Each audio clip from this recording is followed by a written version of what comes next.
Good afternoon, this is Nicholas from Gandor Gaming, and today I bring you guys my Black Yellow Monkey D. Luffy deck profile 2024 pre-OP07 post the Memorial Collection. And if you've seen the thumbnail of this video, you know I am lying to you, because as much as I do want to update you on this deck, I'm going to wait till OP07 once we get the brand new cards. Instead, we're talking about the most underrated Black Yellow leader in the game that is not named Lin. That being Kyros. Kyros came out in the Memorial Collection, and I feel like he has gone to the wayside as a forgotten pack-fill leader, and I think that shouldn't be right. I think he's actually a pretty strong leader that is just overshadowed because of his color coding. I mean, don't get me wrong, black-yellow is a very, very powerful combination.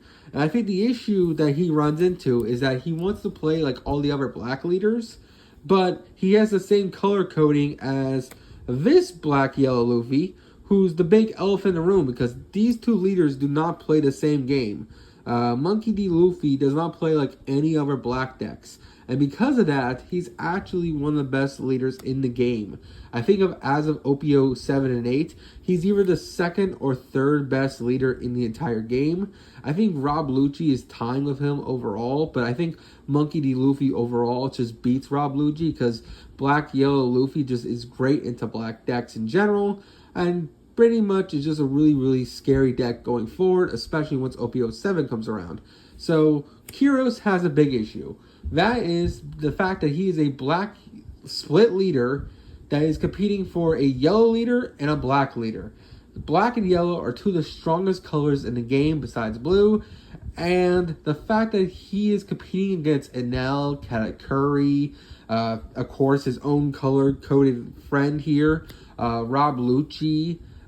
There's so many leaders that compete against this guy that I think a lot of people just have not given this guy the chance and day to actually be pretty good, because I think he's actually a pretty solid leader. And just like the One Piece anime and of course manga, he's just a very underrated character. Now don't get me wrong, he's definitely not the best when it comes to characters and backstories. I think when it comes to Dressrosa, he's not even the best backstory in Dressrosa. I think that goes to Law, of course, and Corazon, and of course Dolphy. But I think he still has a pretty great backstory and is a pretty great character that is highly slept on. And I feel like that's the same thing that's happening in his own card game. Like, this is the One Piece card game, and this character who's overshadowed when it comes to backstories in One Piece is being overshadowed as soon as he comes out by a leader that literally came out right before his ass, which kind of sucks. Like, don't get me wrong. I feel really bad if you were really excited to see Kyros in the TCG, because he's overshadowed by a better leader. Don't get me wrong, I love Kyros. I think I'm going to make a really insane deck profile. I'm going to show you some really cool tech cards and make this leader competitively good, but he is overshadowed by the third best deck in the entire game. Like, it's a little hard to understate how depressing that is.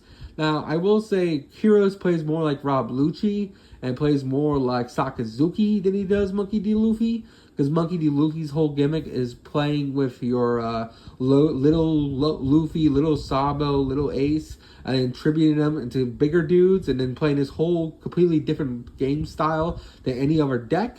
While Kyros is more, I play a lot of blockers, and I play a lot of cards that reduce costs, and I use my leader effect and other cards to pop cards. It's very black adjacent, and I feel like he's just being slept on. So, enough about Monkey D. Luffy, because this video is not about his ass. You'll be getting one in OP07.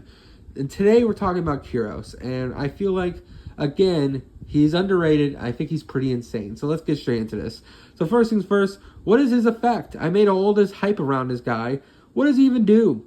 Once per turn, you can flip the top card of your life, KO up to one of your opponent's characters with 0 or less cost. That is the basic effect, and I think that's a pretty solid effect. He's basically a better Akainu that's 1 less life, because he's a 4 life leader, but he has access to the yellow attribute, which is pretty solid. The yellow attribute is pretty insane, and of course black is no exceptionally also insane. So I think this is a pretty good combo. Let's see how it goes from here. So first things first, we're playing 4 Gecko Morias. This card should be banned. This card is absolutely cracked out of its mind. And until it's banned, we'll be playing it in basically any deck that is black going forward. Because I finally got my playset of this card. This card is absolutely stupid. On play, choose one character with 4 or less from your graveyard. And then play it. And also play a 2 or less from your graveyard. So basically, you get to play 2 characters for free. A 4 or less and a 2 or less, which is absolutely incredible and absolutely disgusting. And honestly, I think it should be banned. But that's a whole discussion for another day. See, even the cards in Kyros' deck list are overshadowing the leader himself. That's just completely unfair. So let's keep going. Next, we have Sabo. Sabo, the Revolutionary Army, and Dressrosa. This is our first Dressrosa card, and this card is absolutely insane, and probably a staple for black decks going forward. This card has a 1,000 counter, 5 cost blocker, 6,000 attack. On play, all characters cannot be KO'd by card effects until the start of the next turn. Draw 2, trash 2 from your hand. It filters 2 from your hand. It's a blocker, 5/6. Stats are insane. It makes all your characters unkillable for a turn, which is just insanely insane. Like, this is probably one of the strongest black cards ever created, and this guy can search it. Unlike all the other black decks in the format, this Sabo is not really searchable except in this deck, because we are playing the Dressrosa Searcher, so look out for that. I guess I actually am lying. The other best deck in the room searches it, because it also has Sabo, Ace, and Luffy Searcher. So I'm actually lying to you in this video. My apologies. But I think this deck can also search it, and it's the only black deck that removes cards like that. So bear with me. Next card we're playing is also from that structure deck. That being the other Sabo. Yes, we're playing the other Sabo. Most people forgot about this Sabo because this Sabo will be taken out on most people's list as soon as OP07 and 8 come around. But I think this Sabo is still pretty good. 1,000 counter, 5k, 6 cost, 5 cost, 6,000 attack. On play, you may trash 1 card from the top or bottom of your life. KO up to one of your opponent's characters with 5 or less. The reason why this card's good in this deck is the simple fact that because we're flipping up our life, this card basically says I'm a body that gets rid of the flipped up life to KO a 5 or less character, which doesn't sound that great. That's why I have the 2 of, but actually is pretty solid if we don't have the ability to flip down our life. Basically allowing us to kill 2 cards with 1 stone with our leader effect and this guy, which is pretty solid.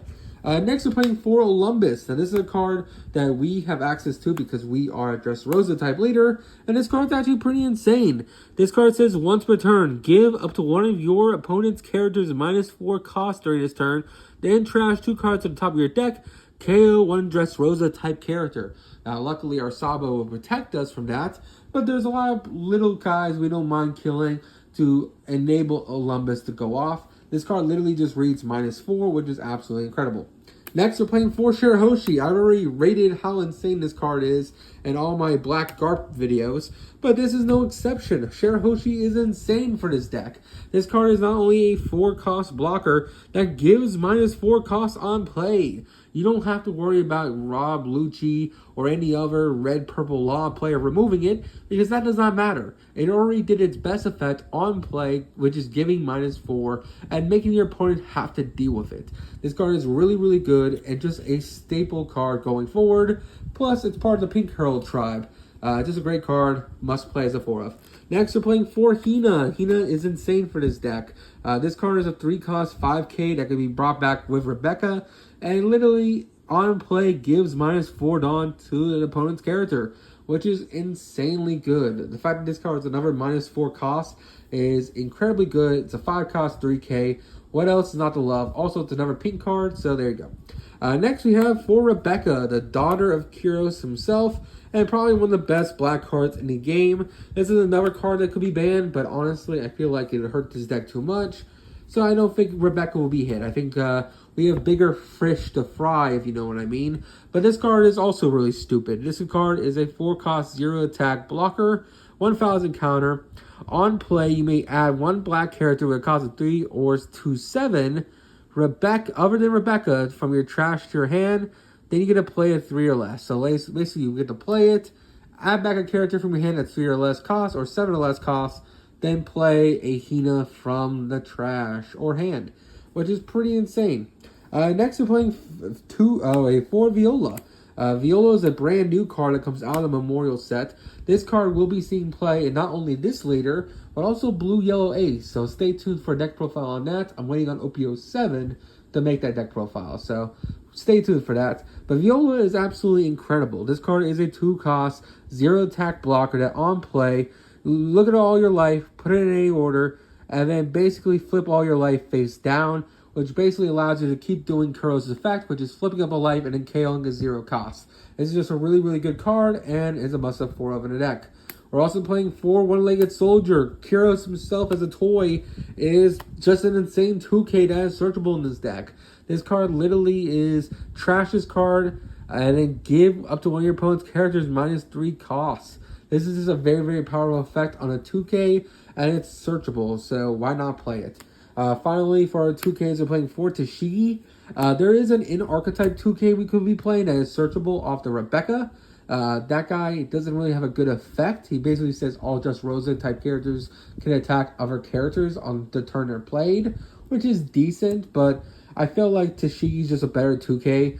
Not only that, she's also part of Just Rosa because this is actually where we meet Tashigi. Well, actually, not that's true. We meet her in Marineford, but we do meet Tashigi in Dress Rosa as well, so give me there. But basically, on play, give one of your opponent's characters 2- cost this turn. It's a 2K 1 cost. What you know this card. This has been a staple in black decks for a long time now. Get used to it. And then finally, for our last monster, we're playing 4 Rebecca. This is probably one of the weakest searchers in the game, but it's one of the searchers we gotta deal with. This card on play, look at the top 3 cards of your deck, then reveals 1 Dress Rosa type card other than Rebecca, add to your hand, then trash the rest. There is a lot of Dress Rosa in this deck, so you don't have to worry about missing, especially since we have more to come. But I wish this card looked at the top 5. I know the reason it doesn't is because the Dress Rosa leader, being Rebecca herself, looks at the top 3 already as her ability, and it adds 1. So having this look at the top 5 and having that one look at the top 3, that might be a little too broken, but the fact that leader already can't attack means that I feel like it was balanced out. I think this card should have been allowed to look at the top 4 or top 5. I don't think it should have been top 3, but whatever. It's still a decent card. It's still a 4 of in a deck, and it's still Kyros' daughter, so we gotta play it. Finally, we're playing 4 Ice Age. Most black decks play this as a 2 of, but I think this deck absolutely wants this card as a 4 of. This card literally is just a 1 cost, give 1 character -5 Dawn, which means any 5 costs with this card, Kyros can kill immediately, which is absolutely incredible. And then finally, for our last Dress Rosa and last card in general, we're playing 4 Teruli Bastro. I don't know how to pronounce that. Bastro. I don't actually know what he's saying. Suru Bastro. I have no idea how to pronounce that. Choose one of your opponent's characters with a cost of 4 or less, KO it. Then if you have 15 more cards in your trash, choose up to one of your opponent's characters with 6 or less instead, and then KO that character, which is pretty insane. And then a trigger basically says you may rest your leader, KO up to one of your opponent's characters with 5 or less costs.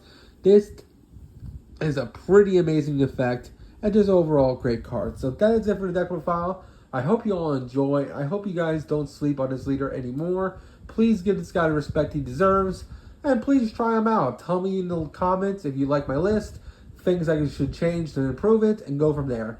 Hope you all enjoy. Don't do anything stupid. I'll see you next one. Bye-bye.